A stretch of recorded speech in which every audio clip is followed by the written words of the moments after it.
Bonjour et bienvenue dans la chaîne Mathématiques Science. Aujourd'hui je prends et expliquer une nouvelle vidéo. Cette vidéo donc est en mathématiques, donc en nombre et calcul, et plus précisément une vidéo dans laquelle nous allons voir tout simplement les puissances de 10 et les unités. Ok, donc là on va plus précisément parler des préfixes en réalité et donc des puissances de 10. Donc là c'est parti mon kiki. Alors donc là justement quel est l'intérêt des préfixes? C'est que justement en science on va les utiliser pratiquement partout. Donc justement, les préfixes, on va les utiliser en sciences également.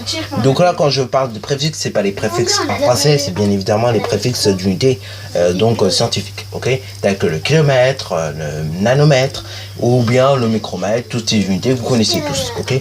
Donc là, justement, vous voyez qu'il y a bien un préfixe à chaque fois qui est utilisé plusieurs fois. Par exemple, kilogramme, kilomètre, kilolitre. Oui, les kilolitres, ça existe, hein. C'est d'ailleurs un mètre cube. Et souvent, d'ailleurs, pour éviter de dire, un kilolitre, on dit, 1 mètre cube tout simplement, ok, puisque 1 kilolitre égale 1 mètre cube, ok. Donc c'est pour ça qu'on a vu toujours on dit 1 mètre cube et que le kilolitre souvent on l'ignore, ok. Même à l'école primaire on vous enseigne jusqu'au l'hectolitre, ok, mais après quand vous voyez les unités contenance même au collège vous voyez pas jusqu'au kilolitre, mais le kilolitre existe bien, ok. Voilà, en gros toute unité est créable à partir du moment où on a compris tous ces préfixes là. Par exemple le mégamètre ça existe, ok, le gigamètre ça existe, le gigaoctet ça existe, hein. Donc c'est l'espace de stockage qu'on peut mettre sur l'ordi, sur une tablette, bon bref, voilà. Donc vous voyez qu'il y a quand même des préfixes qui reviennent assez souvent. Et donc ici on va essayer de comprendre un petit peu tous ces préfixes qu'on utilise en sciences pour par exemple les unités pour l'univers, notamment aussi pour les atomes. Oui, parce que ces unités là on a amené aussi à les utiliser par exemple pour exprimer la taille d'un atome. Je ne sais pas si vous êtes au courant, mais la taille d'un atome est égale à 1/10 de nanomètre, ok. Donc 1/10 de nanomètre c'est vraiment tout petit. Bon, donc voilà. Bon, déjà donc vous avez donc une très grosse unité. Voilà, donc un très gros préfixe qui va désigner une grosse unité, c'est le giga, ok. Giga, donc son symbole c'est un grand G, et donc le préfixe c'est giga. Et ainsi donc à chaque fois que vous voyez giga, logiquement, ça veut dire 10 puissance 9, ok. Donc 10 puissance 9 de l'unité, ok. Donc là si c'est gigamètre, c'est 10 puissance 9 mètres. Si c'est en kilomètre, si c'est en, je sais pas moi, en joule, kilojoule, gigajoule en l'occurrence, ce qui est possible, dans ce cas, ça sera 10 puissance 9 joules, ok. Voilà, que ça sera égal. Donc, justement, 1 gigajoule. Bon, maintenant, vous avez également un petit peu plus petit, donc si on divise ce giga donc en 10 ensemble en 1000 pardon, dans ce cas là qu'est-ce que nous allons obtenir? On va obtenir des mégas, ok. Voilà. Et ces mégas ça reste quand même assez grand puisque c'est de l'ordre de 10 puissance 6, ok. Et donc ainsi votre symbole de méga c'est grand M, ok. Pour le kilo, donc il suffit de diviser le méga encore une fois en 1000 et pas en 100 et pas en 10. Et donc là pareil, pour le kilo, ça veut dire 10 puissance 3. 10 puissance 3 ça veut dire 1000, ok. Et donc le kilo, son symbole c'est un K, ok. Ainsi, l'unité, du coup, il n'y a pas de symbole, tout dépend de quoi on travaille. Ça peut être en joule, ça peut être en grammes, ça peut être également tout simplement en litres. Bon, en tout cas, tout dépend de l'unité. Alors là, justement, je vous parle des kilos et de l'unité en général.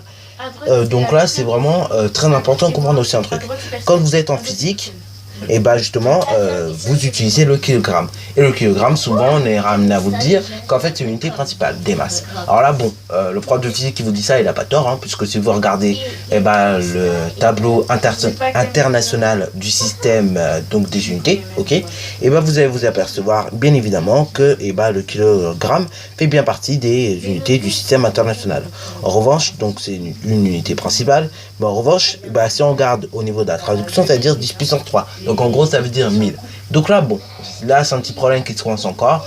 Donc là aujourd'hui on ne sait pas, il faut s'y habituer en tout cas à travailler comme ça. Mais en tout cas c'est un problème qu'on peut constater. Donc là ne vous embêtez pas. Si on vous dit, votre prof de physique vous dit que l'unité principale des masses c'est le kilogramme, vous apprenez que l'unité principale des masses c'est le kilogramme. Et après si vos profs de maths après derrière vient rajouter que c'est le gramme, là par contre. Et si le prof de maths, comme je disais donc, vient se rajouter en disant que l'unité des masses c'est le gramme, vous apprendrez bien les deux, mais vous ferez une distinction qu'en physique, ça reste toujours kilogramme, et qu'en maths, ça peut varier, ok? Puisque après, d'un prof de maths à un autre, et bah, ça varie également, ok? Voilà. Bon, après, donc, et bah, vous avez le milli, ok? Donc, en gros, c'est une unité divisée en 1000, ok? Comme son nom l'indique. Et donc, ça veut dire 10 puissance moins 3 de l'unité, ok? Et ainsi, on peut continuer comme ça avec le micro. Donc là, le micro, bah, c'est le micromètre. Donc, par exemple, le micromètre, d'ailleurs, c'est la taille d'un virus. Hein. Un micromètre, c'est la taille d'un virus. Ok. Par exemple, et bah, nos organes qui nous concernent à nous, bah, leur taille, c'est en micromètre. Ok. Voilà. Alors là, bon, il y en a certains, c'est de l'ordre d'un micromètre. Il y en a d'autres, bah, c'est plus 100 micromètres. Bon, en tout cas, nos organes qui nous entourent, c'est plus en micromètres. Pas certains, du moins. Pas tous. Après, il y a des organes, c'est plus en milli. Mais il y en a d'autres, c'est plutôt en micro. Comme là, vous pouvez le voir. Les cellules, par exemple, c'est en micromètre, ok? C'est entre le micromètre et le nanomètre. Mais c'est quand même dans le micromètre, ok? Voilà. Après, il y a des cellules qui sont vraiment aussi petites, ok? Qui sont vraiment très petites. Mais après, donc, quand on parle de nano, souvent, c'est des atomes, puisque, bah, on est déjà à 10 puissance moins 9 mètres. Et justement, et bah, le nanomètre, c'est donc, et bah, le plus petit, du moins, enfin, c'est l'un des plus petits, donc à 10 puissance moins 9, ok? Et donc là, pareil, ça se note N. M, ok? Le micromètre ou le micro en général, c'est un espèce de U que vous pouvez voir avec un M suivi, ok? Et le milli, ça c'est une question que beaucoup se posent, c'est un M.